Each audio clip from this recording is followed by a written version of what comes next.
Bonsoir à tous, bienvenue. Si vous nous rejoignez sur NCI, merci de suivre ce nouveau numéro de NCI 360, le magazine de la rédaction qui passe en revue l'actualité. Ce soir, on s'intéresse à l'état de santé de notre système sanitaire. Dans quel état sont les hôpitaux et autres centres de santé en Côte d'Ivoire? De l'accueil, la prise en charge à l'administration des soins. Nos agents de santé sont-ils toujours professionnels? Font-ils toujours preuve de professionnalisme? Nos plateaux techniques, les problèmes auxquels sont confrontés les personnels de santé? Y a-t-il de la négligence dans nos hôpitaux? Les sages-femmes sont-elles toujours aussi sages? Autant de questions auxquelles nous essaierons de donner des éléments de réponse durant une série d'émissions qui démarre ce soir. Les hôpitaux ivoiriens sont-ils de grands malades? Pour en parler, je reçois pour vous chez vous Élisée Bolouboué, un visage que vous connaissez. Il est journaliste éditorialiste. Monsieur Armand Moreau, il est le père des jumeaux, malheureusement décédés au CHU de Cocody dernièrement. Madame Aïmouna Kangouté Fofana, elle est la secrétaire générale du syndicat des sages-femmes et maïeutéticiens de Côte d'Ivoire. Docteur Aboubacar Sidik Bakayoko, président du syndicat national des médecins privés de Côte d'Ivoire. Monsieur Marius Komoué, président du Conseil national des organisations de consommateurs de Côte d'Ivoire. Enfin, monsieur Kpamouti, il est le président de la plateforme nationale secteur santé. Bonsoir à vous, chers invités. Merci d'avoir accepté notre invitation. Bonsoir. Bonsoir. Alors, on commence avec ce nouveau scandale au CHU de Cocody, un mois après l'affaire de la mort de la sœur du fondateur de la plateforme Police Secours. Dans des conditions peu orthodoxes, l'établissement sanitaire a été de nouveau au centre d'une affaire, le décès de jumeaux au service de gynécologie obstétrique. Une affaire qui a affolé évidemment et qui continue de mettre en branle la toile. Encore une fois, les agents de soins sont mis en cause, accusés d'avoir privé la patiente et ses bébés d'assistance médicale adéquate. Que s'est-il passé dans la nuit du 8 au 9 avril dernier? La reconstitution des faits dans ce sujet de Thiemé Dandjé et Tanguy Conan, avant d'entendre le témoignage du principal intéressé après ces images. Établissement sanitaire de niveau 3 dans la pyramide hospitalière ivoirienne. Le CHU d'Abidjan Cocody, à nouveau sous le feu des critiques acerbes sur les réseaux sociaux. Après l'affaire Awa Fadiga et celle du récent décès de la sœur du fondateur de la plateforme Police Secours, le centre hospitalier et universitaire du nord d'Abidjan, encore cloué au pilori sur la toile. En cause, cette fois, la mort de jumeaux au service de maternité. Un nouveau scandale imputé au mauvais accueil et traitement dans le centre de soins. Que s'est-il passé? Le père des jumeaux décédés donne sa version. Une fois arrivé au CHU de Cocody, il cherchait, comment on appelle ça, les chaises roulantes là. Les chaises roulantes, on n'avait pas. Et ma femme avait mal. Et on a fait doucement, on est arrivé aux urgences gynécologie. Et une fois là-bas, on nous dit non, on n'a qu'à aller en salle d'accouchement. Voilà. Pas d'assistance, j'étais sur ma femme doucement. On arrive à la salle d'accouchement, on nous dit de revenir aux urgences. Là, on a fait 3 tours là. Et on arrive aux urgences, il y a une sage-femme qui vient vers nous, elle dit ah madame, ma femme qui a très mal. On lui dit monsieur, vous restez là. Et la dame rentre avec ma femme. Je suis là depuis, on me dit rien. Maintenant moi-même je vais vers le médecin, il dit ah docteur, ma femme ça va. Elle me dit non. Où c'est arrivé là, on ne peut plus rien faire, on a préféré faire vraiment passer les enfants. À la direction générale du CHU, mise en cause, l'on dit être dans l'attente du quitus du ministre de tutelle pour lever le voile. Mais avant, des confidences sur place donnent des éléments d'appréciation. Le premier, l'état de la parturiente à son arrivée du centre de santé communautaire d'Akwedo. L'on apprend qu'elle présentait un col largement ouvert, avec une grossesse de 26 semaines et une immaturité pulmonaire. L'indication posée était que les vies ne pouvaient pas être sauvées. Un diagnostic que le futur père refuse d'admettre. J'appelle un ami qui est dans le corps, voilà, pour lui expliquer le problème. Les deux causes en termes médicaux, jusqu'à le docteur me donne le téléphone. Je cause avec mon ami, il me dit « Ah, mon frère, sois fort. Voilà, sois fort parce qu'il m'a expliqué on doit faire sortir les enfants. » Je n'étais pas toujours convaincu. Au terme des échanges, l'ami médecin contacté aboutit à la même conclusion de l'impossible miracle. Sauf que le père y croit, surtout que le premier bébé, selon lui, n'est viable. Devant la salle d'urgence, une patiente qui me dit « Monsieur, rentrez, votre femme va tomber. » Parce qu'il n'y a pas de sage-femme dans la salle. Elle était sur une table qui était un peu plus haute, donc elle avait mal, en tout cas elle criait. Donc je suis rentré à la salle d'urgence. Moi, elle dit qu'elle veut uriner. Je dis, mais il n'y a personne, est-ce que tu peux te... Elle dit non, il veut uriner. Donc elle s'est levée et moi j'ai enlevé le ballon. Voilà. Et elle est devant, moi je suis derrière et on est arrivé dans les toilettes. Et quand elle a fini d'uriner, quand elle a essayé de se lever, là le premier bébé est sorti. J'étais déjà formé. Un bébé de 6 mois qui naît, qui pleure. Si les choses se sont ainsi passées, la suite est l'affaire du personnel de garde qui sollicite un pagne pour l'autre bébé. Second élément, le transfert des nouveau-nés à la maternité. Rien à signaler, sauf qu'au même moment, le pédiatre est en salle de néonat au 5e étage pour sauver la vie d'un autre nouveau-né. Dans cette salle non ouverte à toute personne étrangère sans précaution particulière, le père désemparé fait irruption. Malgré cet entrefait, l'un des pédiatres regagne la maternité et lance les examens Apgar. De quoi s'agit-il? L'Apgar, c'est une cotation de 5 éléments qui permet d'apprécier l'état de santé d'un nouveau-né. Les 5 éléments sont le rythme cardiaque fœtal, la respiration, le tonus musculaire, les excitations et la couleur du bébé. C'est une cotation qui est notée de 1 à 10. Résultat du premier bébé de 900 grammes, 3 sur 10. Le second bébé de 800 grammes, 2 sur 10. De 1 à 5, l'Apgar est mauvais, le bébé est en souffrance, il faut l'amener en néonatologie. Ces données ne font pas fléchir le père dans sa thèse. Il s'indigne du manque d'humanisme du personnel soignant et de l'absence d'oxygène. Il pouvait mettre des dispositions, voilà. Il ne veut pas de couveuses, d'oxygène, aux cheveux même du lit de ma femme, puisque les femmes sont prématurées. Voilà. Cela n'a pas été fait. Donc ça prouve qu'il ne voulait pas vraiment sauver mes enfants. Les enfants sont partis par manque d'assistance, manque d'oxygène, manque de couveuse.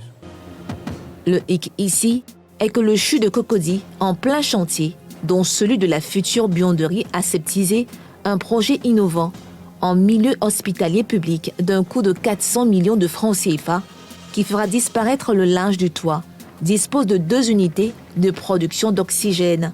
Nous sommes ici dans une unité de production d'oxygène. C'est une unité avec 2 lignes de production. Une ligne qui est constamment en service. Lorsque la première ligne est en panne, la seconde ligne prend automatiquement le relais. Ce qui veut dire que le CHU produit de l'oxygène 24 heures sur 24. Et on a une capacité de production qui est de 24 mètres cubes heure. Le besoin réel du CHU, c'est de 22 mètres cubes heure. Or, nous produisons 24 mètres cubes heure. Donc, nous produisons suffisamment de l'oxygène gazeux qui permet de faire face aux besoins de l'hôpital. Sur le terrain, les agents sont sur le pied de guerre, réfutant toute responsabilité dans les faits mis à leur charge. Ce ne sont pas les agents. La vraie plaie, c'est la gouvernance, le leadership. La prise en charge sociale est dimensionnelle. Il y a l'État et il y a la population. Donc il y a le recrutement qui se fait.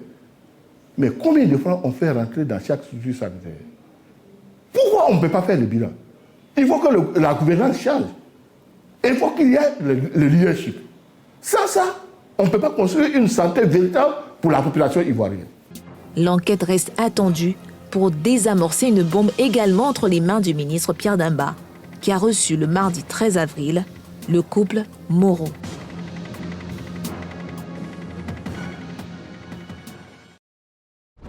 Monsieur Armand Moreau, nous imaginons la douleur qui est la vôtre en ces moments, en ces circonstances. Ça va, vous tenez le coup? Ça va, ça va. Est-ce que vous avez eu des enfants avant ces jumeaux? Oui, j'ai 2 filles et ils cherchaient vraiment un héritier, un garçon. Et pour la grâce de Dieu, Dieu m'a donné 2. Malheureusement... Les jumeaux étaient 2 garçons? Oui, 2 garçons. Aujourd'hui, avec du recul, après tout ce qui s'est passé, après la médiatisation de cette affaire, vous avez même ensuite été reçu par le ministre de la Santé. Dans quel état d'esprit vous êtes aujourd'hui? Toujours affecté. Voilà. Mais bon, on essaie de, par la grâce de Dieu, on essaie de, voilà, de tenir bon. C'est pas facile. C'est même pas facile. Aujourd'hui, vous apparaissez comme le leitmotiv ou le fer de lance d'une lutte contre la négligence dans nos hôpitaux. Vous avez toujours l'impression qu'il y a eu de la négligence à un certain moment? Effectivement, il y a un manque d'humanisme, comme vous l'avez dit dans le sujet? Il y a eu de la négligence totale. La négligence totale. Parce que, comme je disais dans ma vidéo, ma femme, le premier bébé est venu devant moi. Sans sage-femme dans la salle, sans le personnel. Donc, c'est la négligence totale. Madame Fofana, est-ce que c'est normal qu'il n'y ait pas de sage-femme à ce moment précis pour assister Madame Moreau? Monsieur Ali Diarra-Souba, l'organisation de nos structures de santé pose de véritables problèmes. Évidemment, lorsqu'on doit donner naissance à un bébé, il est intéressant d'avoir du personnel qualifié. C'est ce qu'il faudrait. Mais vous savez, monsieur Ali Diarra-Souba, quand vous vous retrouvez aux urgences de gynéco-obstétrique avec 2 sages-femmes qui sont programmées pour prendre en charge 8 lits, vous savez que quand on arrive aux urgences, comme le disait monsieur Komoé tout à l'heure, c'est qu'on est dans des dispositions pressantes. Celui qui arrive aux urgences, comme on le dit, est dans l'urgence. Chacun voudrait être pris en charge le plus tôt possible et le mieux possible. Mais quand vous avez une sage-femme qui doit gérer 4 personnes qui sont toutes arrivées en urgence et qui nécessitent toutes qu'on les prenne en charge en urgence, c'est compliqué. C'est compliqué. Et aujourd'hui, vous savez que le CHU de Trècheville, la salle d'accouchement est fermée pour réhabilitation. On devait réhabiliter cette salle pour 4 mois. Au bout de 4 mois, ça va faire maintenant 5 ans que la salle d'accouchement est toujours fermée. Le CHU de Yopougon est fermé pour réhabilitation. La PMI de Yopougon qu'on a ouvert en temps, qui est devenu hôpital général à Thiers, qui devait aussi recevoir les patients, est aussi fermée. Il y a même l'hôpital général d'Abobo Sud qui est aussi fermé et en réfection. Tout le monde se dirige donc vers le CHU de Cocody. C'est normal qu'on assiste à ces scandales récurrents parce que ce personnel-là, ce même personnel qui était affrété à recevoir un certain nombre de personnes, reçoit maintenant, on va dire pratiquement toute la population abidjanaise. Tout le monde se dirige vers le CHU de Cocody. Dans ces conditions, 2 sages-femmes en service, ça va être très difficile qu'elles soient vraiment efficaces. Ça va être difficile. Vous avez le CHU de Angré, vous allez me dire qu'il existe aussi, mais tout est payant au CHU de Angré. Tout le monde ne peut pas se permettre d'aller au CHU de Angré. Le CHU de Cocody, au moins, devrait pouvoir offrir cette gratuité que l'État prend en ce moment. Mais quelles sont les dispositions qui sont prises? Est-ce que le plateau technique permet de prendre en charge tout ce monde-là en même temps? Est-ce qu'on a assez de bouches d'oxygène là-bas? Est-ce que les dispositions sont prises pour que le personnel qui arrive, pour que les personnes qui arrivent puissent recevoir ces soins-là? Je suis vraiment désolée pour M. Moreau. Vraiment, nous lui adressons toute notre compassion. Et je prie Dieu pour qu'il lui accorde vraiment ce réconfort-là et qu'il permette au couple Moreau très bientôt de pouvoir enfanter encore d'autres progénitures et qu'ils soient de sexe masculin comme il le souhaite. Absolument. Mais je dis que c'est vraiment dommage que le système soit comme ça. Et nous nous engageons tous vraiment à y donner du nôtre pour pouvoir améliorer les choses. Mais sinon, en l'état actuel, c'est compliqué. D'accord, on reviendra à vous tout à l'heure. Monsieur Moreau, oui. Aujourd'hui, c'est une épreuve que vous avez traversée difficilement, douloureusement, on l'imagine bien. Qu'est-ce que vous souhaitez que les Ivoiriens retiennent de cet événement malheureux? Ce que les Ivoiriens doivent retenir, c'est que... Et d'ailleurs, c'est ce qui, à tout moment, est devenu notre combat. Hein. Ce qui m'est arrivé là. Vous êtes aujourd'hui une figure pour la lutte contre la négligence dans nos hôpitaux. Justement. Parce que, comme je disais dans ma vidéo, moi, mes enfants sont déjà partis. Mais je ne veux pas qu'un autre Ivoirien vraiment puisse vraiment vivre ce qu'il a vécu là. Parce que c'est pas facile. Perdre deux êtres, c'est difficile. C'est très difficile.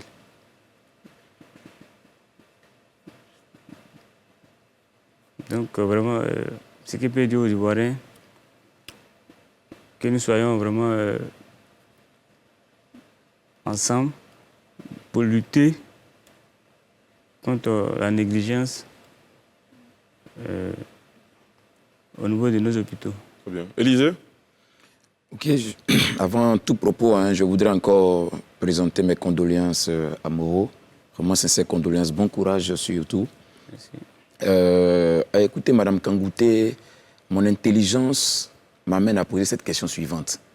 Comment autant de centres hospitaliers sont fermés? Donc les sages-femmes qui étaient censées travailler dans ces centres hospitaliers fermés, se rongent-elles les pouces? Comment se fait le management administratif des ressources humaines? Je veux bien comprendre.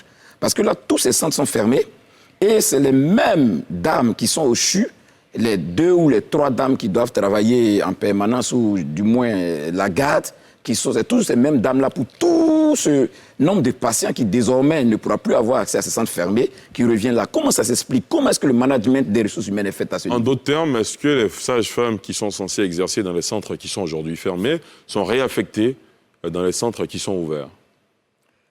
Je pense que seule l'institution habilitée à faire la répartition des ressources humaines pourra répondre à cette question. Voilà. Pour ma part, je ne suis qu'un défenseur de personnel sage-femme et maïticien. Voilà. Sauf peut-être la DRH ou encore, je dirais, le cabinet pourra vous dire, après la fermeture, quelles sont les mesures additionnelles qui ont été prises par rapport à ce personnel-là qui peut-être pourrait servir à renforcer les ressources humaines en santé au niveau du CHU de Cocody. Je ne pourrais pas vous donner cette réponse parce que je ne la détiens pas.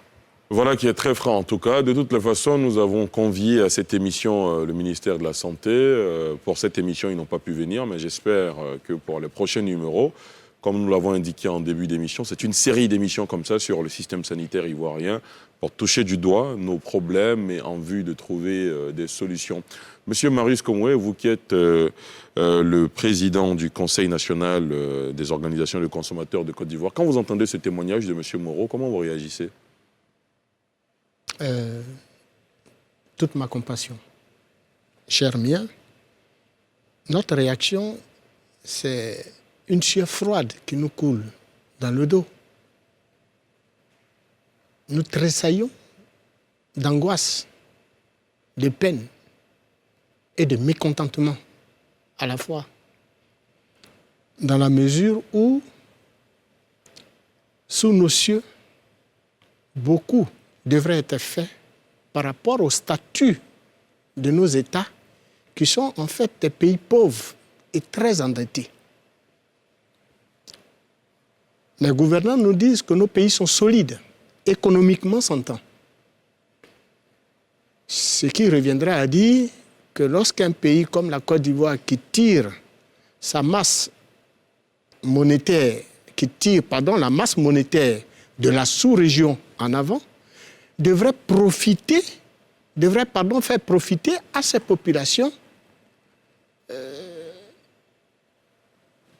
la capacité économique dont nous disposons. C'est nous qui payons les impôts. C'est encore nous qui payons les taxes et autres impositions à nous faire par les gouvernants. On ne le fait pas pour que cela serve d'intérêt à un groupuscule. On le fait pour que les gouvernants utilisent les moyens dont dispose le pays pour améliorer les conditions de vie des populations. Quand nous parlons de droit à la satisfaction des besoins essentiels des populations, c'est le droit également à la santé. Et quand nous allons voir dans nos centres de santé, les infrastructures d'abord, le personnel soignant, elle l'a dit, en nombre extrêmement insuffisant. La plus belle femme ne peut donner que ce qu'elle a. Que ce qu'elle a. Évidemment. Si on est défenseur de droits, mais on est aussi réaliste des besoins d'un secteur tel que le secteur de la santé. Ailleurs, la situation qu'a vécu le couple Moreau aurait été perçue autrement. Comment, par exemple? On aurait pu sauver des enfants. En Europe, on sauve les enfants qui naissent prématurés à 6 mois, à 5 mois. Cela est possible, pourquoi pas? Quel est notre plateau technique? Elle l'a dit.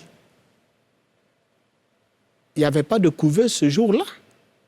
Pour ne pas dire, il n'y avait pas assez de couveuses pour accueillir les enfants du couple Moreau. La réalité est bien là. Qu'il ait fait, comme je l'ai entendu dans votre élément, irruption. Mais c'est un père désemparé qui voyait ses enfants partir. Il se battait sans se préoccuper des règles établies dans le centre de santé qui lui interdisaient d'avoir accès à certains services, sans avoir préalablement respecté les règles éditées en la matière. Donc le mot irruption, moi, je l'ai saisi au rebond pour dire que quand on est dans une telle situation, très souvent, on ne réfléchit plus. Avant de vous laisser partir, M. Moreau, vous avez été reçu ensuite par le ministre de la Santé. Qu'est-ce qui est ressorti de cet entretien? Le ministre, d'abord, il a été reçu par le directeur général du CHU de Cocody. Et ensuite, le ministre Pierre Demba. Ces deux personnalités ont vraiment montré ils ont été vraiment compatissants à mon chagrin. Et le ministre a dit ce qui m'est arrivé va plus arriver à un autre Ivoirien. Donc vraiment, ils m'ont rassuré que vraiment les mesures sont en cours. Voilà. Ça vous a rassuré vraiment? Aujourd'hui, vous vous sentez mieux? Oui, ça m'a rassuré. Ça m'a rassuré parce qu'il a dit, lui venait d'arriver, ça m'a rassuré. Il a dit, tous ces brebis galeuses au niveau de la santé seront vraiment sanctionnées. Et votre épouse dans tout ça, elle a le moral aujourd'hui? Elle, son moral, elle est beaucoup affectée. Ça, elle est beaucoup affectée. Mais moi, j'essaie de vraiment de lui remonter le moral.